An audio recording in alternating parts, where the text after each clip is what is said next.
Although Winselberg has no excuse. He's in Phoenix.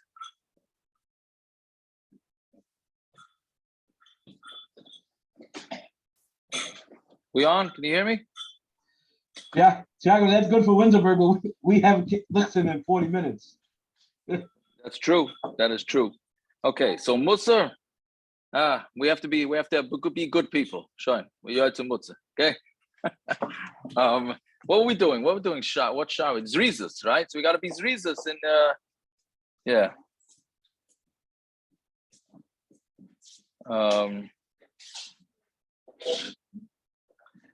Yeah, fine. Okay, so we're up to the Mishna on Daf Tzadi Gimel Amarav, right? We got up to the Mishna?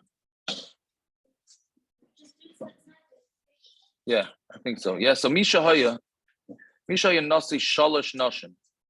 All right, somebody's married to 3 wives, right? And this wasn't a wealthy guy either, as we're going to see from the Gemara. Umeis, and then he died. So Ksuvasa Shazu Umana, the Ksuba is meaning the first wife had a ksuba of 100, meaning she was an almana. The Shelzu Masayim, and then he married another wife who had 200. The Shelzu Shloish Meis, and this one had 300. Right, so he had 3 wives. One had a ksuba of 100, the other one had a ksuba of 200, the other one had a ksuba of 300. Ve'ein sham elamana, and of course, like all big issues, there was no money, so there was only 100. So how are you going to split it? So chalkin b'shava. So each one's going to get a third. Right, because each wife is not going to be getting her. Each one is not going to be getting her payment anyway. So each one will split it. That's the simple part. Now goes the next part. Hayusham Masayim, but let's say there were 200 there. So Shalmana, the one that's supposed to get 100, Natelas Chamishim, she takes 50. Shal Masayim, the one that's supposed to get 200, B'Shal Shalish Meis, and the one that takes 300, Shloisha. Each one takes 3, right? 3 shloisha shel zav, all right? Which is interesting because Rashi has a little bit different girsa, but it's 3 gold. What do you call it? A dinar. 3 gold dinars, which is essentially 75 dinars. Why the Gemara has to make it something more confusing? Something very confusing, even more confusing. I have no idea. Why didn't it just say 75 dinars? Okay, but it's not 3 dinars of each one's worth 25. 75 zuz. 75 zuz. I'm sorry, right? Which is shloisha dinrei zav. Okay, so that makes it all the more expensive, more complicated. But either way, that's not the way I think any of us would say they should split it, right? Is that the way we would say it? Or each one should get a portion of theirs, right? Or maybe the first one should get 100, and then they let the other 2 split. Okay, we'll see in the Gemara. This case number. Hold on, my AirPods just died. Can you hear me? I'm sorry. Can you hear me? Yes. Okay, good. Sorry. Okay, so that's case number 2. Case number 3 is how you sham shalish meya shamana, right? I lost the place. How you sham shalish meyas? Now there's 300. So shamana netelas chamishim. Again, the one that's supposed to get the 100 takes 50. Shal masayim mana, and the 201 takes a mana. The shalish meyas shisha shazav, like she gets 600. So basically, first one gets 50, second one gets 100, and the third one gets 150. Right? So again, each one is getting basically half, which the Gemara is going to talk about. And 3 people that put in money into a kiss literally means a wallet. They went into a business together. If the business goes down, if it goes down, then they each get they split the same way as the ksubas. Right? So Zog the Gemara. Hold on. I just have to. This got newborn. Hold on.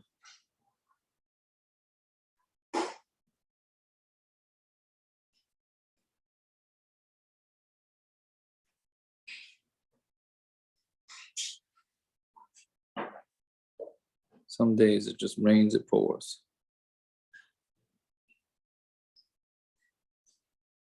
Okay, I'm sorry. Yeah, so that's the Mishnah. So the Gemara says Shamana Natelis Chamishim in the second case, not the first. First case in Mishnah is Pashut. They just split it, right? But if the second case where there's 200, so the one that's supposed to get the 100 gets 50. Tlasin utlasav atilsu this, so she should be getting a third, right? Meaning if you're taking, she's supposed to get 100. She's got to split it with the other two wives. Why is she getting 50? She should be getting a third. Right? Meaning if you're splitting it three ways, so you should get a third of what you're supposed to get. There's two other wives there. She'd be the only wife, she'd get fully paid. There's two other wives. Okay, so you have to split, so you get a third. So Mashmuel, because Seves Bailas Masayim LeBailas Mana, what happened was the wife number two, the middle wife, who was supposed to get a kesuba of 200, tells the first wife, the 100 one, Dinu Dvarim Ein Li'imach B'mana, I am not getting involved with Din or Dvarim. Meaning I wash my hands of it and I'm not getting involved with you. So therefore, meaning she says, I'm not going to start up with you to take your money. So therefore, it's really only a split with two, not with one. So with three, not with three. It's only a split of two, so that's why she gets 50, which is fascinating because why is the Mishnah teaching you that case? Why couldn't the Mishnah just say each one get a third? Maybe because it was in the first case. I don't know, but the Gemara is answering, really, yes, she should be getting a third. But we're talking about a weird case where the second wife says, get out of there. Right? Ihachi ema seifa. Right? So let's say the seifa, shal masayim, meaning the third case, that if there was 200, shal shalish mea, shalish shal zav. Right? So, one second, is that this? No, I'm sorry, not the seifa, not the last case. The seifa of the second case. Shal masayim v'shal shalish take each one takes 75, right? Each one takes 3 dinars of. Taimala hasalkas nafshaminach. You took it away, meaning you're not part of the first 100 mana, right? Meaning if the second wife, the 200 wife, told the 100 wife that you're not part, I'm not having anything to do with you. So then 100 mana should be out of the picture here. So why is it not in the picture? I only did it from din dvarim, but I'm not giving away my own money. Right?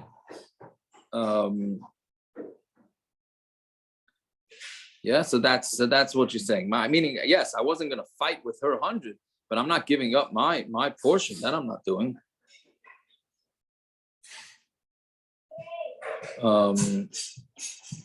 Yeah, so then Hayusham Shloish Meyas, if there was 300.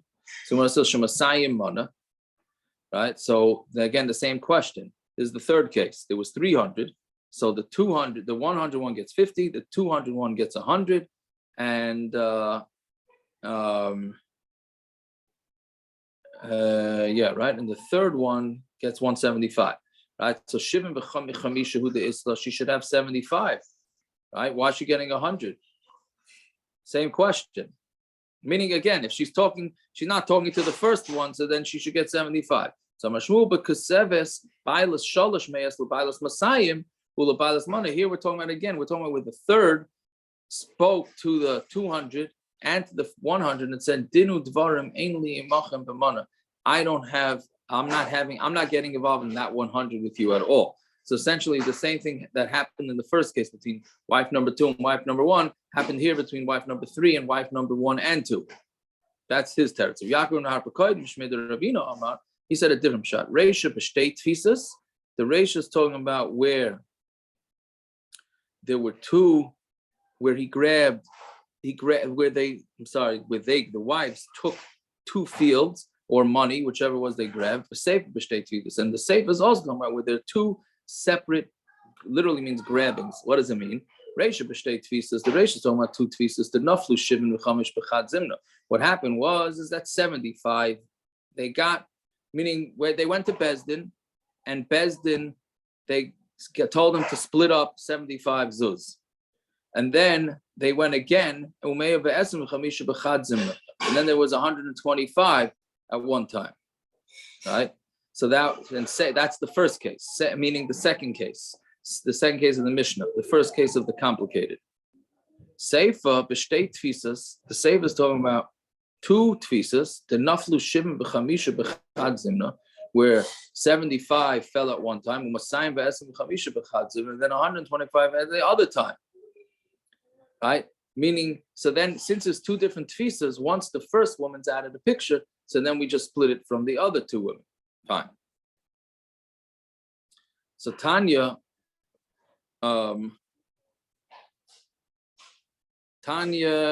Zu Mishnah's Reb Nosson. So that's the Mishnah went according to Reb Nosson. Rebbe Yomer, Einani Raya Dvarash Reb Nosson Be'ilu. I don't see what Reb Nosson's talking about with all these calculations. Ella Chalkas B'Shava. They split it totally equal, meaning he's saying that since there were three wives here, none of them are going to get paid exactly what they want.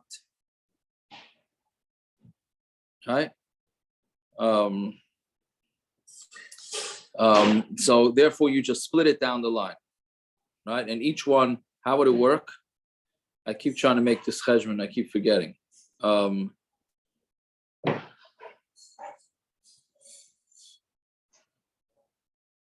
Yeah, I think the way it goes would be that the first, if there's 300 left, the first one gets 100. She's paid off. She's the first wife. And then the other two.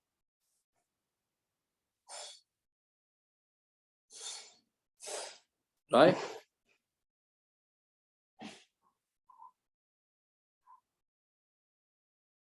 That's Are we doing questions or we're just moving today? You could ask questions. I don't think you're going to get an answer, but you could try. No, Go ahead. Just a quick question. If is there a case in the Gemara where a guy dies and has no money to pay the kesuba at all? If what? If a guy's married to one wife and he has no money to pay the kesuba. A poor guy. We're talking about a poor guy. So what if a poor guy has no money to pay his kesuba? Bichlal. Bichlal. Right. And he has kids, he has properties, what?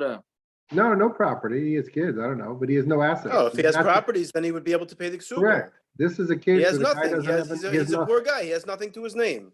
So then she's a loser. I'm saying, I hate to say it. She's a loser. So why wouldn't it just be first come, first serve here? Why are they splitting it equally? Why wouldn't it be he fulfills his obligation to the first wife, then fulfills, like, pours one cup. When that cup is full, he pours the next cup and the next cup until he runs out of funds. The question is like this: are they even allowed to jump? Right? We had this 2 days ago, and I know for sure we're having it another day or two. Right? Can one jump the other one? Meaning, if there's two balei chayiv, can a backed balei chayiv go and take before the other one? No, I think it was a machlokes. No, so I'm not so sure that works. That let them each just try and grab what they can. I don't know. Is that what you're asking? No, I'm asking why doesn't he just fulfill his first obligation first, and until he runs out of funds?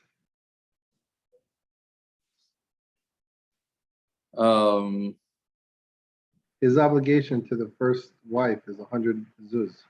Correct. 100. So why doesn't he try and fulfill that all the way? And then if there's money left over, to the second wife and the third wife. I mean, just give it all to the first. Almost like lahavdil, a first lien and a second lien and a third lien. Like the first lien gets paid first, and there's a second lien, and whatever's left over, they liquidate it to fulfill all these obligations. Now we're talking about a case where the guy only has 100 zuz and he's got to split it over three. Nobody gets what they were promised. Why does the Mishna and the Gemara not fulfill anyone's agreement? It's like, I mean, nobody's getting, right? I think isn't that what he's holding now? Who is this? Nobody's holding that. They're all splitting no, yeah. it. Isn't that Rebbe Yomer? Isn't he saying that she should get paid up first?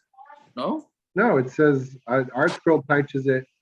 The three women divide the estate equally in all cases.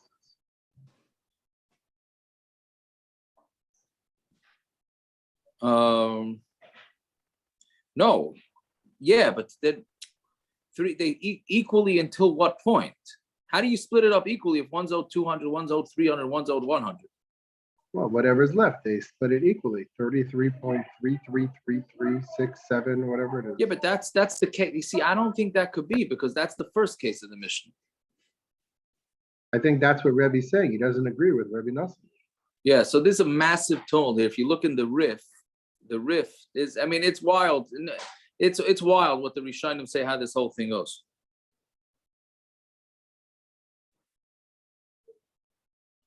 Right? Anyways, okay, whatever it is. I wish I understood this. Maybe I don't wish I don't know if I wish I understood this. Okay, whatever it is. Okay. Ultimately I do wish I understood it. Same thing with the 3. Now this gets a little bit more practical. That was a little bit of Musar. There. That's true. Yeah, very good, very good. Same thing with 3 partners. So here we get into here. And by the way, this is why when I have to answer a choshen mishpat shaila, I said, listen, I can give you what I think is the answer. I have no idea because choshen mishpat, I mean, you could think A and the answer is totally the opposite. It's total opposite, which we're going to have now. Look at this here, right? So 2 people put money into a wallet, meaning they're investing together. One guy gave 100, one guy gave 200. Right? Listen to this. On Talmud Beis now. Haschar le'emtza. When they make money, they split it. So here we go. We have an investment. I give 100, you give 200. The investment makes $100, and we each get 50. Does that make any sense? Say I gave 100. I gave half the money you did. Right? You gave double the money I did, and we split equal.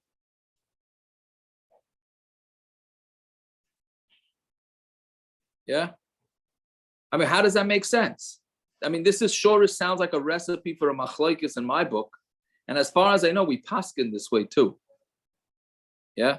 If a guy came to me and said, 2 guys are fighting, I gave 100 to the deal. He gave 200. How much we split? We made $100. How much did you split? So I would say, okay, one guy should take 2/3 and one guy should take 1/3, right? Give or take. It makes sense. It makes sense if the principal stays the same and the profit is shared equally.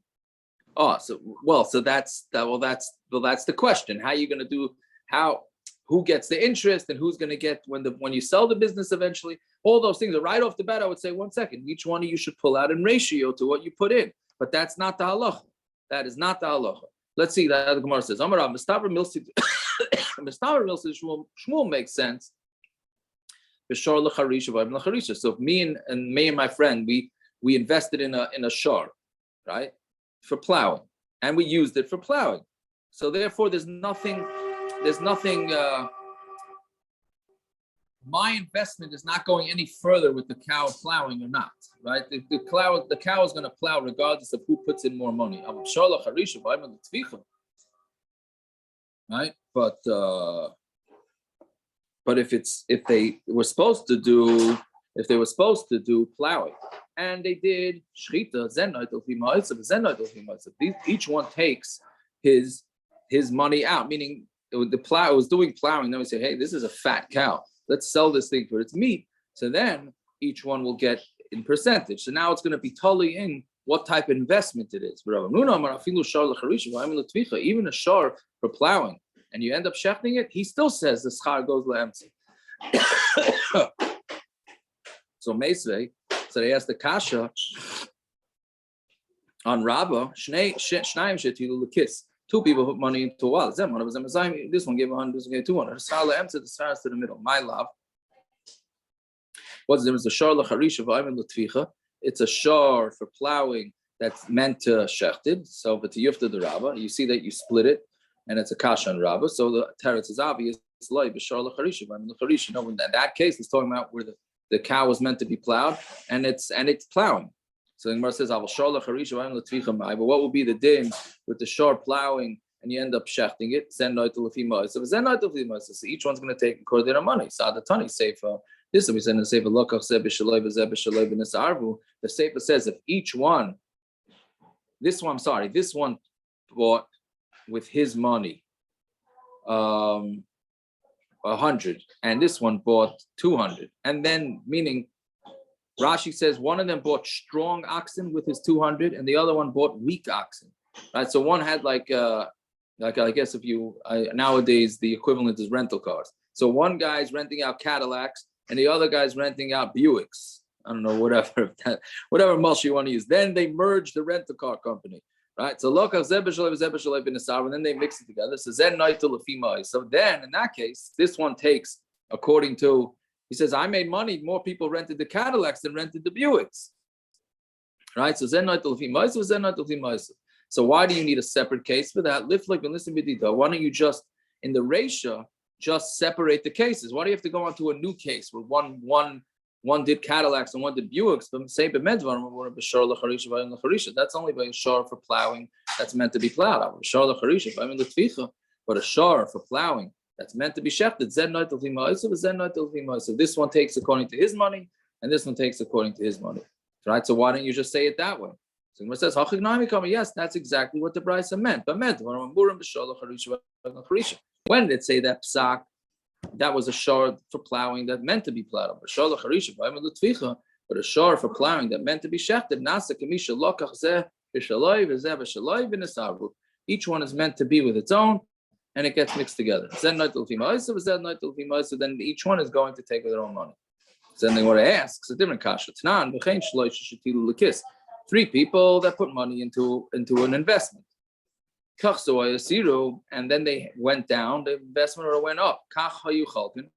That's how they split it. Now, what does that mean? That means that the business went down, the business actually lost money. And when it made money, it made a lot of money. Whatever, made money. Right? And then they still get it not in they don't split equally. Each one gets according to what they put in. So that's a kasha where you said before that you split it equal. So I'm sorry. That's not what the case is talking about. It's talking about Hasiru Zuzi Chadati, where they had the actual zuz that they invested went up in price. Right? Meaning you can have like, I don't know what the name of these things are. A silver dollar or the nickels, whatever those things are, quarters, pennies, wheatback, Bitcoin, or maybe Bitcoin. I'm saying wheatback pennies, where the penny itself, even though it's only a penny, went up and it's worth $1. So the money that they put in actually went up. That's what it means when it went up in value. So, okay, so the guy says, hey, I put in 200 pennies to the pot, so I'm taking back my pennies, and he's going to get back the pennies that are worth more. The other guy is going to get, I get 100 of the pennies, even though all the pennies went up in worth. And pasu is astira de tzanisa. Pasu means that back then, in order to heal cuts, they used to take metal from the coins and put it on there, right? So therefore, that's where the what do you call it? The government devalued everything. So now these coins were worthless. So therefore, they all lost money. So then each one also gets back their coins. The only thing we're able to do with it is these type of thing. Yeah. Okay, I guess there's no point in starting the Mishna, so I guess we'll stop here. I apologize for being late. Motzei Shabbos 8:00. We'll try and do a little bit more between Motzei Shabbos and Sunday, and then first night Chol Hamoed Be'ez Hashem, and hopefully we'll catch ourselves back up. It gets easier. Easier. Tomorrow's is a little rough. After that, it gets a little easy. Something to look forward to. Yeah, Be'ez Hashem. Anyways, all right. Good Shabbos. Gershon, thank you for the kugels. I got it. Gave one to my mother. She's gonna serve it tonight. But so Baruch Hashem. Thank you.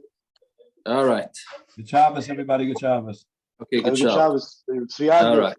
Yeah. I knew that this Mishnah earned a professor a Nobel Prize in economics. Daddy, I want to eat your ring, please. Was it this Mishnah? Daddy, I want to eat your ring, please. Yeah. Daddy. Wow. Daddy. What do you do with it? What? What about a Nobel Prize in this Mishnah? What do you say? There's a professor, a Jewish professor, who wrote a paper on game theory. And his entire paper fits into this Mishnah. Okay. Daddy, You won a I want Nobel earring, Prize for please. economics from this Mishnah. Daddy, good. I want an earring, please. I want an earring, Okay, there's no please. one, you would like this, Rabbi. You can get off at immigration first. You would like this story. Well, I gotta Daddy, go. Daddy, One Daddy. Take the second, hold on. Shabbos. I want There's- that. There's a Rav in Harnov, Rabbi Trevit. We're being recorded. That's not for recording. Give me a Parrot, call stop later. recording. Parrot? I can't.